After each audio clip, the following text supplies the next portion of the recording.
결국 얼마나 많은 파이프라인을 확보하는가가 하나 돼야 될 거고, 제일 우선해야 될 것은 내가 어느 소비 수준에서 멈출 수 있는가.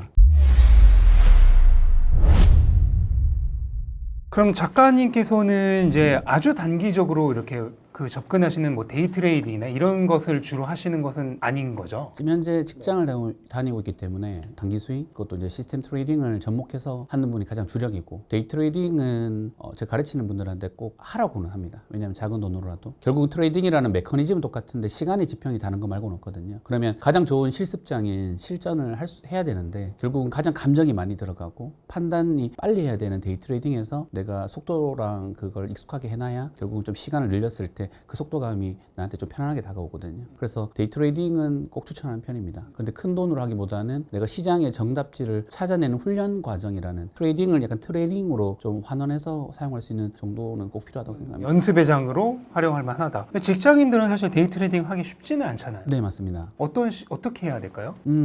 결국은 직장인들이 데이 트레이딩을 이렇게 집중해서 하기는 어렵기 때문에, 뭐 이제 결국 데이 트레이딩의 메커니즘을 이해한다는 건 시간이 가능할 때 한번 해보고 나서는 그 결국 장 마감 이후에 뭐 리포팅된 뉴스라든지 본인이 직접적으로 장을 정리하든, 오늘 내가 이 시장을 참여했으면은 이 종목을 했어야 된다라는 게 좀 필요합니다. 근데 여기서 했었어야 된다는 거, 할 걸, 살 걸, 팔 걸이라는 이런 껄무새적인 게 아니라, 실제로 시장을 참여했을 때 이 종목에 돈의 흐름이 들어오면서 오늘의 탑다운 사고 과정으로 적합한 종목이었다라는 그 사고 과정을 계속 매끄럽게 만드는 게 중요합니다.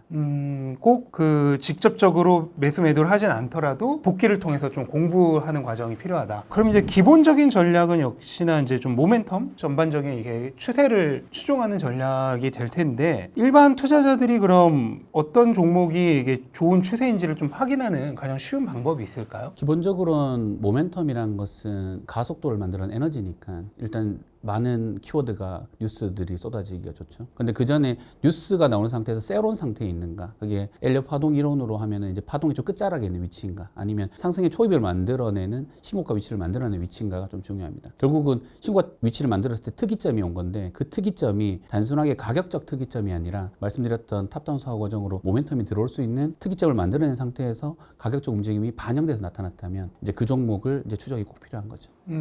근데 일반인들이 사실 그걸 확인하기는 어렵잖아요.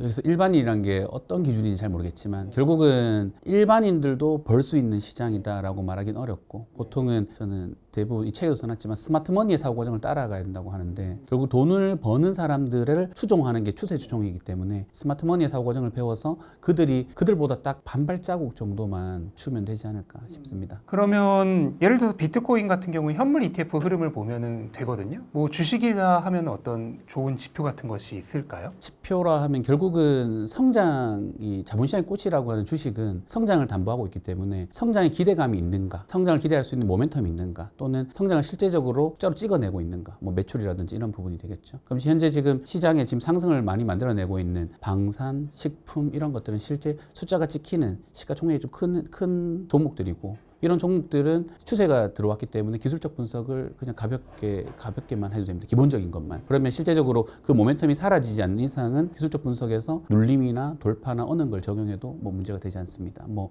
이평선 눌림을 하든 어떤 고점을 넘기는 신고가 돌파 매매를 하든 어떤 것도 다 먹히게 되죠. 그러면 만약에 이제 투자를 한다고 하면은, 좋은 추세를 보이고 있는 종목에 투자를 한다고 하면은 그 안에서도 매수와 매도를 계속 반복하시나요? 일단은 기본적으로 엘리엇 파동 이론이라는 거를 좀 적용을 해서 하고 있는데, 그 파동에서 오파를 만들어내는 위치에서는 조금 줄이는 편입니다. 분할 매도를 하고. 근데 결국 그 파동 이후에 다음 파동이 나올 수가 있기 때문에 이 추세가 끝난 다음에 이 가격을 이탈할 것이다라는 지점에 트레이딩 스탑을 걸어두고 계속 따라붙는 편입니다. 추적을 하는 편. 그러면 어느 정도 좀 큰 상승 이후에 조정이 나오는 시점이 아니면은 단기 매매는 하지 않으시는 거네요. 큰 것만 가져간다. 추세를 좀 굵직하게 가져가려고 하는 편입니다. 네. 그러면 그런 식으로 가져갔을 때 실제로 더 성과가 좋았다는 그런 좀 경험이 있으셔서 그렇게 하시는 건가요? 네, 초반에는 당연히 승률에 집착하게 되었는데, 결국 승률보다는 기대값이 더 중요한 거라서, 결국 누구나 하는 얘기가 수익률이 중요하냐, 수익금이 중요한 얘기를 많이 하는데, 저는 제일 중요한 건 계좌 수익률이라고 보거든요. 그래서 잃을 땐 적게 잃고 먹을 때 많이 먹어줘야 계좌 수익률이 결국 우상향하는 그래프를 나타낼 수밖에 없는 단순한 산수입니다. 그럼 내가 잃을 때 6번 뭐 50% 정도의 승률만 가져가도 5번 정도 한 5% 정도로 손절을 다 하게 되더라도 먹을 때 한 20% 이상씩 먹어주면은 결국 기대값 전체가 플러스이기 때문에 계좌는 우상향하게 되는 거죠. 지금 아까 일부에서 한국 주식 시장이 좀 좋다고 말씀을 하셨잖아요. 그런데 한국 시장은 사실 굉장히 오랜 기간 투자자들에게 좀 그렇게 좋은 기억을 주지는 못하는 시장인데 앞으로는 어떻게 보시나요? 박스피라고 불리는 이 영역을 탈출해서 한국 주식도 우상향할 가능성이 있다고 보시나요? 현재 시점은 가능하다고 봅니다. 정책적 기대감 자체가 있는 부분인데 상법 개정을 통해서 거버넌스를 높이고 결국은 자산이라는 것을 PBR 기준으로만 하면 이 PBR을 좀 높일 수 있는 구조로 자본을 줄이거나 이익을 많이 내는 기업 또는 지금 현재 좀비 기업들이 많아서 생기는 조금 디스카운트가 있거든요. 그 부분만 좀 걷어내고 나면은 레벨업은 가능하다고. 그러면 코스피가 어디 정도까지는 갈 수 있다고 보세요? 뭐 지금 이번에 이재명 대통령이 5천 정도 선언했는데 실질적으로 5천이라는 게 쉬운 숫자는 아니지만 아닙니다. 맞습니다. 그래서 지금은 그러한 기대감으로 5천을 갈 거라고 외국인 스마트 머니가 막 들어오는 건 아니고 결국 현재 기준에서 좋아진다는 기대감으로 들어가는 거거든요. 그러면 현재 구간에서 어떤 시간의 지평을 본다면 숫자가 실제 찍히는 한 3개월까지는 실제적으로는 정책이 제대로 효용성을 발휘하지 못하고 있네라는 걸 확인하기 전까지는 이 추세가 유지된다고 봅니다. 그러면 PBR 기준으로는 현재 PBR이 계속 올라가고 있는 중이라서 한 PBR 1배로 봐도 한 2,994 정도가 1배인데 이게 조금 더 올라가면 한 3,000 정도는 돌파가 가능한 위치가 됩니다. 흐름이 됩니다. 그 시점 이후로는 이제 새로운 대통령의 정책이 얼마나 효과를 발휘하느냐 그 부분이 이제 중요하네요. 네, 맞습니다. 거기서 이제 효과가 있다고 판단되면 또 다음 단계로 가는 거고 아니면 추세가 거기서 끝날 수도 있다. 끝날 수 있습니다. 그럼 그 부분은 가장 중요하게 봐야 되네. 네, 그래서 가격적 움직임을 움직이는 이 모멘텀에 대한 이 변수들이 어떻게 작용하고 있는지를 좀 봐야 될 것 같습니다. 그럼 마진은 한 3개월 정도가 제일 중요한 시점이라고 보시는 거예요? 지금 현재 보통 어떤 주식시장에도 선반영한다고 하는데 결국 그 레깅 현상으로 보면은 현재 기준으로는 이 정책적 모멘텀은 한 2에서 3개월 정도라고 봅니다. 그리고 실제적으로는 지역화폐라든지 이런 것을 한다는 것 자체가 돈의 가격을 낮추는 효과, 돈을 많이 뿌리게 되니까 돈의 가격이 낮아지는 효과를 발휘하거든요. 그러면은 그 돈을 어딘가에 성장을 끌고 와서 돈을 벌게 해주지 않으면 진짜 포퓰리즘으로 끝날 수밖에 없습니다. 그래서 그러한 정책 기대감을 나타낼 때 실제 숫자로 나오지 않게 되면은 포퓰리즘에서 끝나는 그런 정책이라서 과연 지금 현재 정부가 이 힘이 강한 이 초기에 그 정도로 끝낼 것인가는 생각해 볼 필요가 있겠죠. 아까 이제 추세가 끝날 때 이제 기계적으로 이득을 본 다음에 파는 것이기 때문에 익절이 되겠지만 익절을 하신다고 말씀드렸는데 또 들어가자마자 좀 가격이 안 좋을 때 그럴 때는 손절을 하시는 편인가요? 네, 무조건 손절합니다. 보통 어느 정도 뭐 정해두신 그런 폭이 있나요? 일단 기술적 분석을 조금 하게 되면 어떤 지점을 이탈하면 추세가 나오지 않고 있다라고 볼 수가 있는 지점이 있습니다. 뭐 예를 들어서 엘리엇 파동 기종으로 하면은 1파라고 생각해서 2파에 눌리면 샀는데 1파의 시작점을 이탈하게 되면은 비트코인도 마찬가지고 모든 자산군이 그 엘리엇 파동 이론에 의하면은 그 충격파를 인정하지 않거든요. 그럼에도 불구하고 그 파동 그 시가를 이탈했는데도 뭐 끝까지 어떤 이유를 들면서 이거는 뭐 휩소일 거야, 뭐 그냥 약간의 속임수일 거야라고 끌고 가지는 않습니다. 예를 들어 그렇게 손절했는데 불구하고 다시 그 가격을 회복하게 되면 내가 잘못 본 게 있는지만 다시 보는 것뿐이죠. 그리고 개인이 할 수 있는 건 위험 관리인데 위험 관리라는 건 확률적 게임에서 내가 할 수 있는 위험 관리라는 것은 내가 손실을 어느 정도 감당할지를 내가 결정 지어야 위험 관리가 되기 때문인 거죠. 근데 그게 이제 지식적으로 알아도 평범한 투자자들은 사실 잘 안 되는 부분이잖아요. 기계적으로 손절할 수 있는 그런 좀 팁이 있을까요? 결국은 직장인이니까 자동 매도를 걸어두는 거죠. 자동 매도를 걸어두면은 제가 만일 이 타겟팅한 자산군이 잘못 봤다면 매력적인 종목이 아니라면 추세가 이탈하게 되면 자동으로 손절 나가게 이제 알람이 오게 되고 실제 앱에 뭐 스탑로스나 이런 걸로 네, 써 있는 것들 말씀하신 거죠. 어느 가격에 도달하면 자동으로 매도 나가게 하는 거를 걸어두신다. 그러면 작가님도 그거를 설정을 해두시는 거죠. 네, 직장이다 보니까 회의도 해야 되고 일도 해야 되니까 네, 당연히 자동 매도에 그런 플레이를 다 쓰고 있습니다. 기능을 쓰고 있습니다. 그걸 안 쓰게 될 경우에 사실 감정적으로 내가 보면서 매도를 하겠다. 이 가격에 오면 안 되잖아요. 쉽지 않습니다. 네, 쉽지 않습니다. 그래서 자동 그 매도를 꼭 걸어두어라. 네. 꼭 걸어두어라는 걸 말씀드리고 싶습니다. 그럼 반대로 고점으로 예상되는 부분에서 좀 매도를 걸어놓거나 하시는 건 없나요? 네, 마찬가지로 그것도 목표가 도달하면은 익절 나가게 그 위치도 그래서 기술적 분석을 쓰는 건데 뭐 어떤 라인에서 매물대가 좀 꺾기 때문에 이 추세가 그 위치에 가면 좀 저항대가 오면서 매도 압력이 좀 강해질 수 있다는 곳에 걸어두게 되면 실제적으로 그 위치에서 매도가 나가면 그 이후에는 되면 이제 그 스탑로스 라인을 올리면서 따라 붙게 되는 거죠. 뭐 현재 해본 방법으로는 제일 그래도 안정감 있는 매매 방법인 것 같습니다. 지금까지 계속해서 좀 이제 한국 주식 특히 위주로 얘기를 나눴는데 초기에는 이제 비트코인 투자를 하셨다고 하셨잖아요. 그리고 비트코인이야말로 사실 사람들의 심리가 더 강력하게 좀 작용하는 자산인데 현재는 그러면 뭐 비트코인이나 알트코인 등의 암호화폐 투자는 하고 계시지 않은 건가요? 현재는 비트코인도 추세가 발생한 그 구간에서만 매매를 하고 그 다음에 이더리움 그리고 현재는 전체적인 그 코인 시장에서 개인들로 치면 알트코인은 좀 조심해야 되는 분야 정말 좀 어려운 분야 주식으로 치면은 1,000억 이하의 저시총주에 대한 10배거 이상을 그런 걸 기대하고 하는 좀 위험성 있는 좀 많이 알아야 되는 투자고 비트코인이라는 자산군을 하나의 나의 자산에 유입시킨다면 코인, 이더리움, 테더 정도의 스테이블 코인 정도의 자산군으로 비중을 좀 가져가는 정도는 충분하지 않을까 싶습니다. 그럼에도 불구하고 이게 지금 현재 횡보하고 있는 게 아니라 전고점을 터치하는 정도의 추세를 갖고 있는 종목이라서 그 위치에서 다음 레벨로 갈 수 있느냐에 대한 고민이 좀 필요한 시점 정도다. 뭐 그 정도로 보고 있습니다. 지금 이제 굉장히 많은 말씀을 하셨는데 사실 이론을 공부하는 건 쉽지만 그거를 이제 투자에서 녹여내는 게 제일 어려운 거잖아요. 작가님 거기에 좀 어떤 뭐 비법 같은 게 있다고 생각을 하시나요? 법이라기보다는 전공법이 제일 중요하다고 생각하는데 그래서 책에 써놓은 것도 앞부분이 기조 강의로서 우리가 어떤 자산군을 어떻게 봐야 되는지 왜 어떤 식으로 해야 되는지 부분 이후에는 기초 지식에 대한 부분을 쓰고 맨 마지막에 말씀하신 그걸 적어 놓았는데 결국은 개인은 감정이 들어갈 수밖에 없고 결국 돈과 연관되어 있기 때문에 내가 한 것을 기록하고 복귀하고 개선하는 이 선순환 루틴을 가져가는 것 말고는 방법이 없다고 생각합니다.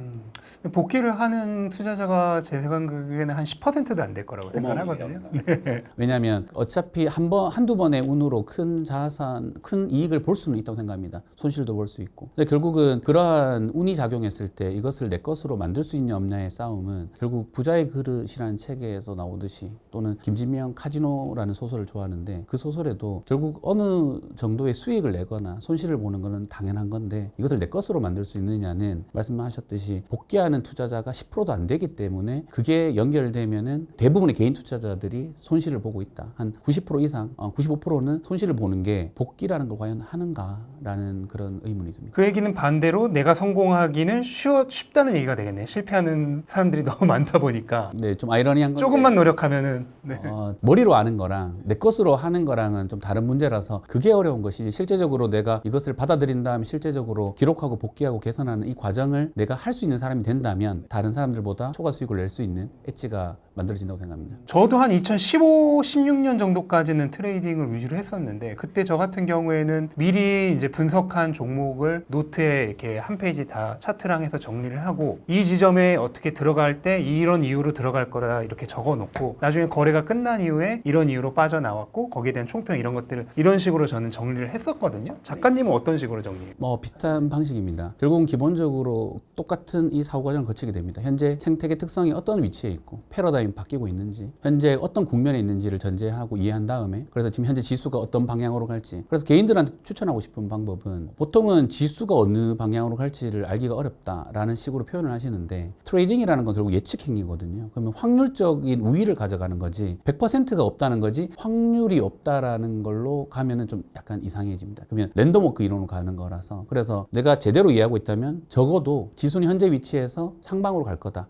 또는 횡보할 거다, 하방으로 갈 거다라는 예측이 먼저 되어야 되고 그러면 그 예측이 행위가 되면은 제일 먼저 할 수 있는 것은 지수 ETF에서 이제 레버리지를 사서 상방 베팅을 하거나 뭐 인버스는 별로 추천하지 않는 방식입니다. 왜냐하면 주식은 어차피 단방향으로 수익 나는 매매라서 양쪽으로 다 먹으려는 욕심보다는 현재 위치에서 순환론적으로 많이 가격이 내려와 있다면 다시 올라갈 수 있는 위치에 있는가 그런 걸 보면서 지수 베팅부터 먼저 시작하는 게 중요하다고 생각합니다. 변동성은 당연히 개별 종목보다 낮지만 내가 첫 번째 단추를 잘 끼워야 다음으로 갈 수 있기 때문에 그러면 예를 들어서 지수가 지금 상방으로 저희는 봤기 때문에 지금 상방 베팅을 해놓은 상태인데 지수적으로는 그럼 이 상방을 만드는 섹터는 어디가 될 것인가 또는 어디인가를 안다면 현재는 방산, 식품, 전력설비 쪽으로 이렇게 구성이 되어 있어야 되거든요. 그러면은 거기에 관련된 ETF를 또 구성해 놓는 거죠. 그러면 1차 지수에 대한 예측이 맞았다면 여기서 수익이 나고 있을 거고 그 다음에 이걸 만드는 섹터 및 테마를 제대로 봤으면 여기서 수익이 날 거고 여기서 한 단계 더 나아가서 그 중에 가장 매력적인 상승할 수 있는 주도주의 대장주가 무엇인가를 찾는다면 그것도 베팅하고 있다면 세 개가 다 연결되는 구조가 되는 겁니다. 근데 만일 첫 번째 단추가 틀렸다면 다음 것도 자동으로 틀리게 되겠죠. 이 사고 과정을 계속 복귀하게 됩니다. 첫 번째는 맞췄고 두 번째도 맞췄는데 세 번째 종목에서 실패한다면 첫 번째, 두 번째가 맞는 과정에서는 종목에서 크게 실패하기가 좀 어렵죠. 왜냐하면 큰 상승을 못 보더라도 적어도 그 섹터 안에 제대로 봤다면 큰 하락은 절대 없을 거니까 오히려 포모 현상으로 A, B 종목 중에서 B라는 걸 선택해서 덜 수익 볼 수는 있지만 또는 약간의 손실을 볼 수 있지만 이 사고 과정의 선의 흐름에서 선택한 종목이 앞뒤 두 과정이 맞았다면 마지막 과정에서 큰 손실을 보기는 좀 어렵다 이렇게 보기 때문에 이 과정을 보통 탑다운 사고 과정이라고 할 때 보통 마지막 과정에 집중을 하거든요. 대부분. 처음이 제일 중요한 거네요. 제일 중요합니다. 그래서 지수가 위로 올라가느냐 내려가느냐가 먼저 그걸 볼 줄 알아야 되고 그다음에 그래서 그걸 구성하는 섹터 및 좀 테마가 어떤 건지를 알아야 되고 그다음에 종목이 선택됩니다. 그러면 종목이 선택되면은 이제 분석을 기본적 분석, 기술적 분석, 재료 분석 등을 해서 더 매력적인 이 어느 종목이 제일 매력적인지를 피어 그룹 안에서 선택하게 되는 거죠. 지금까지 영프사랑 작가님 모시고 많은 얘기 들어봤는데 직장인 투자자들이 아무래도 가장 꿈꾸는 거는 저는 이제 경제적 자유라고 생각을 하거든요. 근데 이제 작가님은 경제적 자유도 물론 좋지만 아까 말씀해 주시기에 이제 안정적인 현금 흐름이 계속 있는 것이 좋다고 말씀해 주셨잖아요. 어떤가요? 이 정도 자금이 있으면은 좀 뭐 직장을 관둬도 좋다. 뭐 이런 기준이 있다거나 아니면은 그것과 상관없이 안정적인 현금 흐름을 계속 만들어내는 무언가가 있기 전까지는 직장을 관두면 안 된다라고 생각을 하시는 건지. 그 생각은 예전에 저도 당연히 초반에는 한 몇십억 또는 한 100억 정도 벌면은 이제 돈엔 걱정은 없을 테니까 회사를 그만둔다 뭐 이런 그런 좀 안 좋은 생각을 했던 것 같은데 왜 안 좋은 생각이라고 말씀드리냐면 모건하우절의 돈의 심리학 책에 보면 결국 소비가 먼저거든요. 내가 소비를 잠글 수 있는가? 내가 지금 자산이 늘어나거나 수입원이 뭐 10억, 20억으로 늘어났다고 하더라도 거기에 맞춰서 소비가 계속 늘어나게 되면 결국은 그 갭이 별로 없기 때문에 먹는 거라든지 입는 거라든지 그게 더 좋아지는 거지. 결국 나에 대한 자산은 쌓이지가 않기 때문에 내가 어느 소비 수준에서 멈출 수 있는가 그걸 먼저 보고 나면 그 다음은 많은 파이프라인이 있는 게 중요하다고 생각합니다. 그 중에서 투자 소득은 확률적 게임이라서 그게 변동성이 있기 때문에 이 이외에 뭐 사업 소득도 어떻게 보면 가장 큰 변동성이 있는 부분인 거죠. 그래서 노동 소득에 대한 부분은 일정 부분 꼭 가져가야 된다고 봅니다. 그리고 실제 주식으로 치면은 배당 소득 부분도 하나를 가져갈 수 있기 때문에 그걸 미국 쪽으로 하든 아니면 이제 국내가 이제 배당 성량을 높인다라는 게 보인다면 그것도 가능하고 결국 얼마나 많은 파이프라인을 확보하는가가 하나 돼야 될 거고 제일 우선 해야 될 것은 소비를 어디서 잠글 수 있는가 내 욕망이 그게 가장 중요한 것 같습니다. 현금 흐름은 어쨌든 뭐 직장이든 아니든 어떤 방식으로든 만들어내고 그 다음에 소비를 줄여서 여유 자금을 많이 형성해내야 한다. 그렇게 정리해 볼 수 있겠네요. 네, 오늘 좋은 말씀 나눠주셔서 감사합니다. 너무 감사합니다.